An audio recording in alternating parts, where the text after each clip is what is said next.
Welcome to the Berkshires Gone By.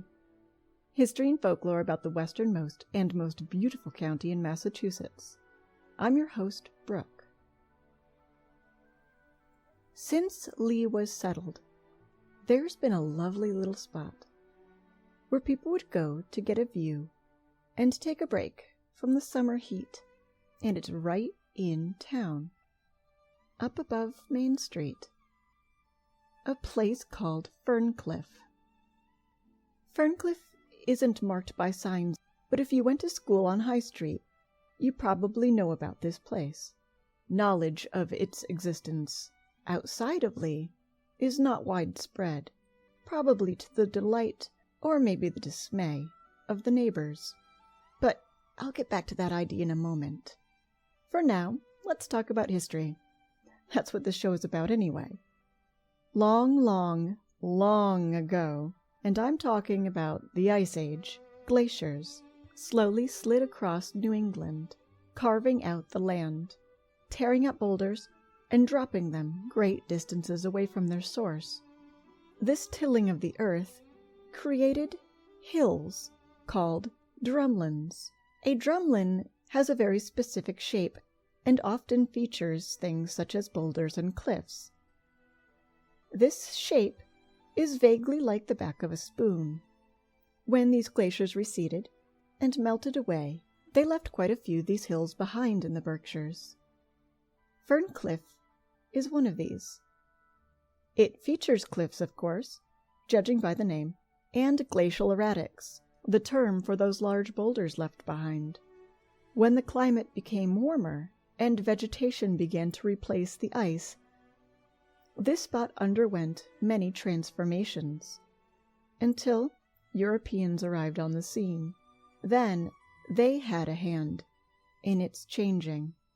Early settlers to the area began farming nearby and lopping down trees by the score, and in this respect, Ferncliff became a haven.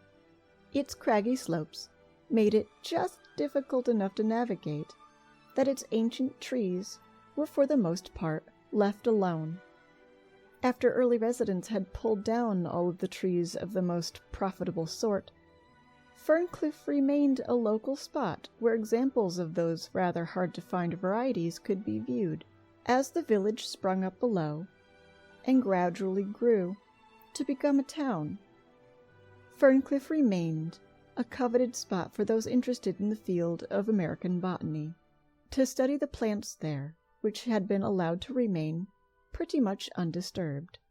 Main Street buildings incorporated shops over time and services that drew people looking to buy and sell, but it also meant a lot of walking around in the stuffy layered styles of the day in the hot summer sun. Then Ferncliff became popular for another reason. For even on the hottest days, when the air was sticky and not moving at all, a hike to the top of Ferncliff was almost always rewarded with a cool breeze. In addition to the clearing of the nearby trees and the bustling town below, the visitors were treated to some lovely views. As Lee's population grew, and that of the Berkshires as well, Ferncliff became connected to the name Peter Wilcox. Peter Wilcox was one of the rebel leaders under the direction of Daniel Shays during Shays' Rebellion. To explain Shays' Rebellion would take an awfully long time, and that's pretty much why I haven't done an episode about it yet. I am working on one, but there's so much to it that it might end up being extra long. To describe it simply, and unfortunately without the weight it deserves, in 1786 and 1787, Shays' Rebellion was a revolt led by Daniel Shays. Shays' Rebellion was an uprising of everyday Massachusetts citizens. The fault for this uprising lies a little on both sides. On the side of the Massachusetts government, for their lack of leniency and understanding, and on the side of farmers, who suffered a sharp downturn in profits and severe debt after investing heavily in crops while the market was high during the Revolutionary War, only to see them plummet and threaten the loss of their farms afterward. They took up arms and started shutting down local courts, stealing munitions, and more weapons along the way. Much of this took place in the Berkshires, as farmers and residents of the Berkshires felt especially ignored by Boston. These ragtag mobs of men made their way along headed for Springfield, but the state called up troops to push them back, many of those being other local Berkshire residents and veterans of the War of Independence. It became neighbor fighting neighbor, which was actually for the best, because though some people were killed, most of the men were reluctant to fire upon people they'd grown up with their whole lives. Peter Wilcox took shelter at Ferncliff, hiding in a large, shallow cave, and probably warming himself at a small fire lit atop a great slab of stone that still sits on the cave floor. But, as I'd mentioned before, this probably wasn't the best hiding spot, for it was already very well known, and he was soon found out by someone from the other side and arrested. Peter was dragged to trial with some others, and they were all sentenced to death. Again, it was fortuitous that his county men were involved, because they were not comfortable at all with the execution of one of their own. For Peter wasn't the only one mourning the death of his own brother, who had fought along with him. Many other locals mourned his death as well. 3 times Peter and others escaped, and twice were recaptured. While still on the lam for the 3rd time, mountains of requests for leniency and forgiveness arrived in an attempt to change the mind of the court. Repeatedly, mobs rose up, armed themselves, and threatened to break the men out of jail, but backed down. So it was decided to just let him go, and most of the others still incarcerated were released. So the government just decided to leave Peter Wilcox alone, and he lived out the rest of his days unpestered by them. And over time, Ferncliff changed again. The cutting of trees was creeping gently further up the slope from the northern side, and changing the character of the area.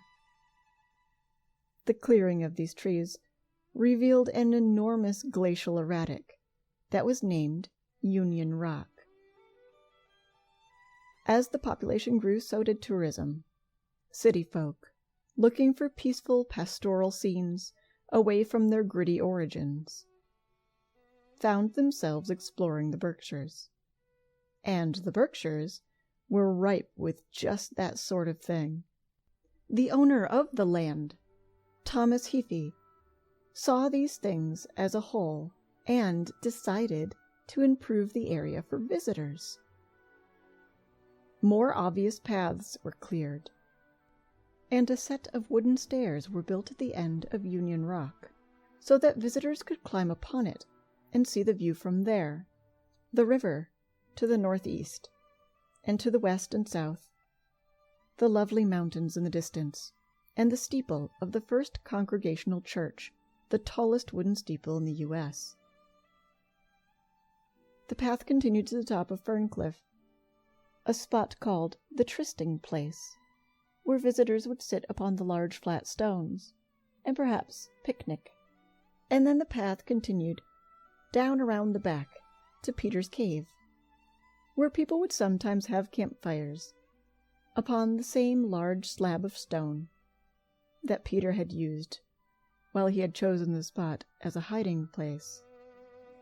But the last pocket of old-growth trees and plants didn't leave enough examples of these varieties to sustain their perpetuity there.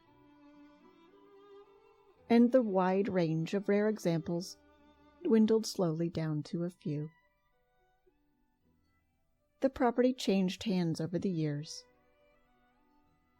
and the way people traveled changed. Horse and cart were replaced by train and automobile.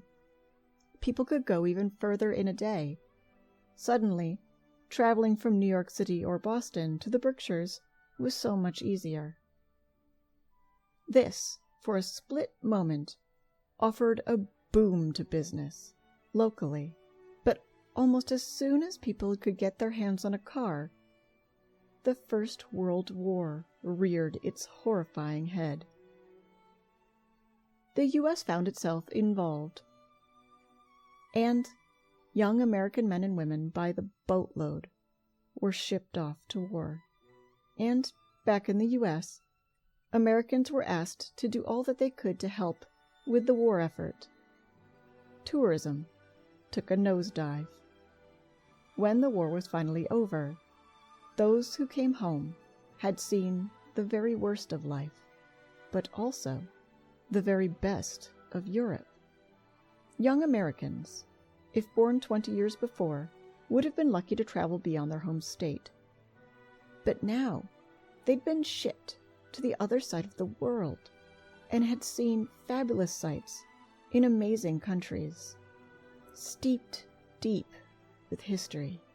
Not perhaps at the best time to see them, but still, they'd been there. When they got home at the foot of the Roaring Twenties, and with men in short supply, new job opportunities afforded them new luxuries, like cars and travel. And everyone had a newfound desire to see bigger and grander things further away. And little Ferncliff just didn't entice travelers like it used to. In the age of mechanization and electric lights, a quaint view just couldn't compete. So, Ferncliff was again, like it was originally, left to the locals. And slowly but surely, the trees grew back, obscured the view. However, the locals didn't forget. How could they? With a school right there, across the small sports field in front of the cliffs, youngsters would hurry up the slope to hang out after school or during summer sporting events. It became the spot to hang out with your pals and have campfires on the large slab of stone in the cave, just as people had for generations before. Unfortunately, this led to empty bottles and garbage being left about, loud noises, and people trying to make their way through the dark woods in the dead of night.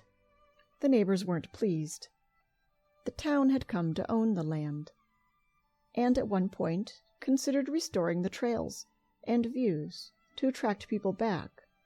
Since the end of the Second World War, people were disillusioned, for the most part, with things brassy and loud. There was a return to simpler tastes, and those from the cities were once more looking for peaceful, idyllic scenes of natural beauty and seeking out rural surroundings. And the booming economy in the 50s afforded people once again to travel. But the nearby neighborhood wouldn't have it. They convinced the town to leave the area as it was, unadvertised and without clear markings. They feared that more people knowing where it was would just lead to more garbage and more nuisance. So, that's pretty much how it's remained. Kids still spend time there, still have fires on the same stone, still leave graffiti behind. I mean, they always have. Heck, even adults did it long ago. But back then they'd carve their name into the stone.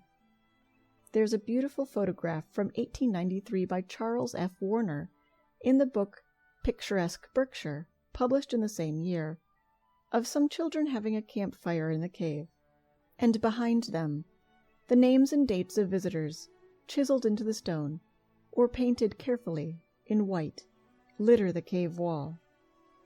But there's something rather pretty about very old graffiti. I've become rather enamored with finding the stuff. The Catskills are covered with old graffiti, from very early tourists. Roadside streams even have large stones where someone long ago took the time to leave their name for the ages. The Dover Stone Church, a cave in Dover, New York, the Natural Bridge in North Adams, Balance Rock in Pittsfield, Mount Tom in Holyoke and East Hampton. The stuff is everywhere and fascinating. But spray paint is not especially fascinating. And definitely not when in the hands of someone who has no skill at wielding it. Unfortunately, that's the sort that's been spending time at Peter's Cave. So, much of that carefully done work behind the children in the photograph is terribly hard to see now. My point is, this place could be a lot more to this town.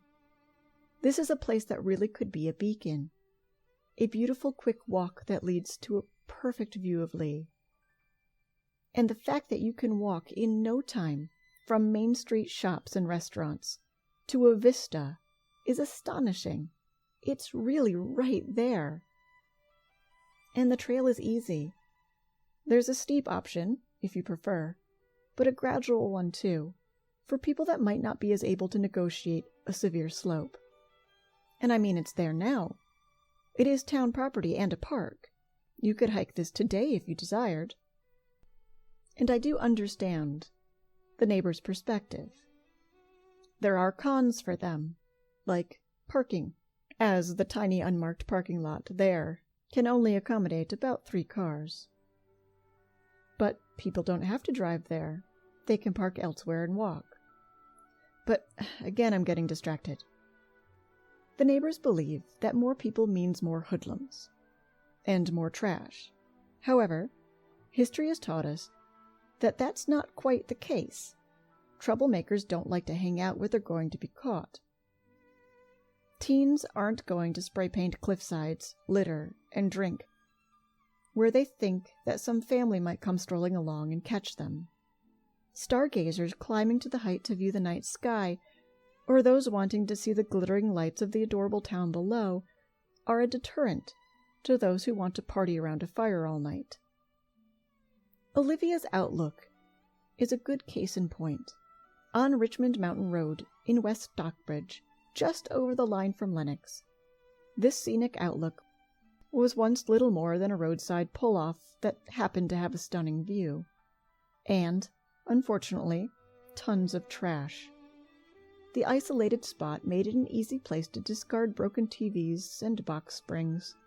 The accumulation of trash over time meant that fewer and fewer people stopped there, which also meant that more trash would show up, because those dumping it knew that no one would be stopping by to catch them. Teens also started tailgating there, and of course littered the spot with beer bottles. What a waste of such a lovely place. Finally, action was taken, and the spot was cleaned up. A beautiful stone wall was erected, at about waist height, with a flat top, which meant that it could be sat upon.